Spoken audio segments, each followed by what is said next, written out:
আরও একটি চাঙ্গা সপ্তাহ পার করল পুঁজিবাজার। এ সময় ডিএসইতে সূচক বাড়ে 91 পয়েন্ট, তবে দৈনিক গড় লেনদেন কমে নেমে আসে হাজার কোটির ঘরে।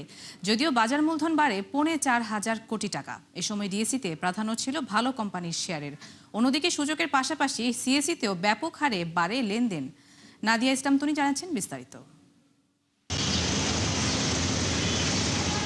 এক সপ্তাহ পর আবারও ইতিবাচক ধারায় ফিরল দেশের পুঁজিবাজার। সপ্তাহ ব্যবধানে সূচক বেড়েছে ঢাকা ও চট্টগ্রাম স্টক এক্সচেঞ্জে, তবে সিএসইতে লেনদেন বাড়লেও কমেছে ডিএসইতে। তথ্য বলছে সপ্তাহ ব্যবধানে 91 পয়েন্ট বেড়ে ঢাকা স্টক এক্সচেঞ্জের প্রধান সূচক অবস্থান করছে 5,895 পয়েন্টে, আর 5 দিনে মোট লেনদেন ছিল 5,299 কোটি টাকা।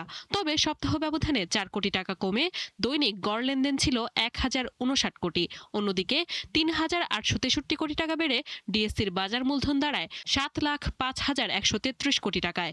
হাতবদল হওয়া শেয়ার ও মিউচুয়াল ফান্ডের মধ্যে দাম বেড়েছে 264টির, বিপরীতে কমেছে 89টির, আর অপরিবর্তিত ছিল 35টির দর। শেয়ারের দাম বৃদ্ধির সবার উপরে ছিল এ ক্যাটাগরির এক্সিম ব্যাংক ফার্স্ট মিউচুয়াল, যেখানে দাম বৃদ্ধির শীর্ষ 5 কোম্পানির মধ্যে 3টি ছিল একই ক্যাটাগরির।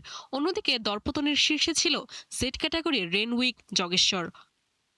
এদিকে সপ্তাহ ব্যবধানে 140 পয়েন্ট বেড়ে চট্টগ্রাম স্টক এক্সচেঞ্জের প্রধান সূচক সিএএসপিআই দাঁড়ায় 15,760 পয়েন্টে।